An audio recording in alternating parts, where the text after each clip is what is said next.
Welcome to One Word a Day. I'm Sophia, pilot into the universe of Chinese. Let's continue our journey exploring ancient Chinese character that supposedly came from the Paleolithic age. And we have been talking about weather phenomenon, celestial beings, and today we cover yun, cloud.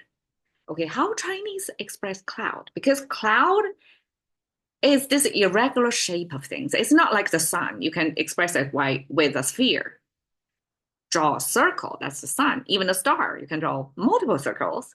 But cloud is can came in all kinds of sizes, forms, shapes. That's how, Earthlings, we sit on the ground to imagine different different characters, different things out of the shape of the cloud because it transforms all the time, right? So how Chinese express cloud?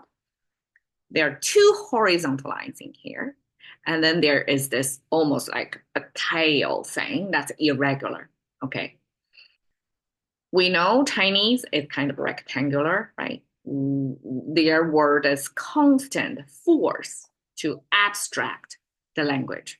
From the beginning, more concrete, more realistic rendering of the physical world to continuously abstracting into more and more. I would say when an alien visited Earth, just by this, may not guess what that is. All right. So especially this is harder to guess because it's more and more abstract and standardized in some way and easier to writing. Simply because we used to use pen and write like this. Nowadays, we just digitize everything and type everything in. But back then, the mid-century dictionary captured cloud look like this, two horizontal lines with this squiggly thing underneath it. So my interpretation, the first horizontal line is our outer limit of existence. That's our skyline. That's the visible boundary of how far we can go see out there. So beyond this line would be outer space in today's concept. And then the second horizontal line would be something under that boundary. And then we have a second layer, which in today's science lingo would be the biosphere, right? Different stratifications. And then there will be this biosphere where weather conditions exist. So we probably can see way beyond where weathers can change. So, okay, in that I have a jump of thought right there because I remember the moment when I actually rode into the mountains high enough that I literally looking down on the cloud. So definitely when you see the visible distance is way further away from the weather condition layer. Okay, so that's our biosphere, second layer. And then this irregular tail looking thing is the Chinese abstraction of irregular shape because the cloud can look in all kinds of shapes. So um, Chinese in general, from the start, even if it has this drawing in circles or some curl things, irregularity shape, just like the lightning expression. Lightning came as a fraction, look like the tree twigs, right? Branches branching out shape, sharp corners, twists and turns. Still, such kind of irregular shape, Chinese would abstract it as a like one reverse S curve thing from top left to bottom right. Through that, it's just enough of abstraction to show you this is irregular and this from top to down. And here give you the sense of it's from top to down as well. But then it may, twist back up. It may travel non-linear at all. So compare with the lightning, this is even more non-linear because it doesn't go travel in straight line. It's not even diagonal. It comes down and go up again. So that is, again, in my appreciation of the language creator try to express how the cloud would move. It capture the connection between that it's the weather, the biosphere, right? The I guess the big water cycle, the precipitation cycle from the ground, from the ocean, all the way to up to form cloud before it come down again. So this cycle to to give us this from top up there, but it's still lower than the outer boundary going down, but then it's non-linear. It's not going down a straight line and goes up again. So it's kind of, there are multiple forces. It's not just the gravity pulling it down. It has some other lifting forces to make it go up again. All right, so that's Chinese abstraction of yun.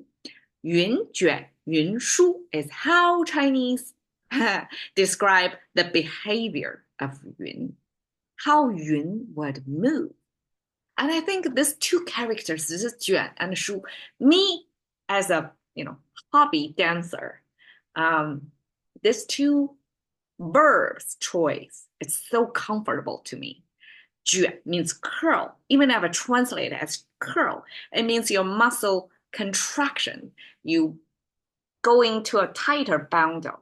And then Shu, you do this, you expand, you extend, you stretch. So that's two opposite movement essential to dancers, like contract, extend. Because without contract, you cannot extend, and vice versa. Chinese use juan, this curl, right? And the shu, like expand, to describe the behavior of the cloud. This is so good that it got formulated into our set expression. So literature people, whoever try to describe the movement of the cloud, oftentimes will just, it's a habitual thing. It's so good, it's hard to surpass. So people will just plop that in to describe the movement of cloud, often in their passages. Okay, 云里雾里, translated as cloud in, fog in. What does that mean? Well, Chinese actually have this habit of we're saying what the object is, and then we say in relative to that object, what's the location? We use the location after the object. So 云里雾里 actually means inside the cloud, inside the fog. And we know yun is actually a fog, right? Only yun is up there. When we go high enough to that elevation, we could literally get into the cloud, which becomes fog to us. So this cloud in, fog in simply means somebody is the situation is so unclear, the visibility is so low that you feel your vision was dimmed. And we use that vision blockage or dim or clouded vision to mean something you don't understand. Somebody tried to scam you something, and they are going to draw you into their logic and storytelling, and then you would feel 云里雾里, like you half understand, half don't understand. You have a lot of question marks there, and that's the state we use 云 and 雾 to mean you are really inside something clouded. 平步青云 is a Chinese way to express somebody who rise up in ranks so fast, even if it's as if it's not climbing, it's 平步. It's you're moving on the same plane. You're not going upward, not climbing at all. You just go flat, 平步.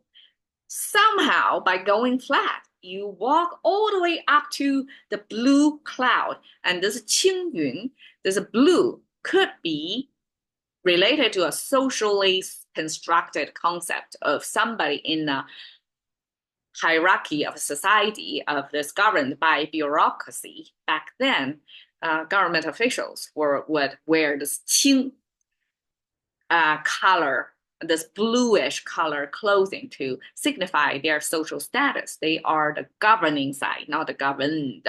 They're not the ruled, they're on the ruler side. So 平步青云 simply shows the social status that you simply walking flat on the ground, but somehow you go up. That means it's external force. It's not out of your own merit. Somebody is giving a bigger responsibility, outmatch your effort to it. So that's 平路青云. There we go, 云. Hope you enjoyed the cloud. Thank you for your time. See you next time.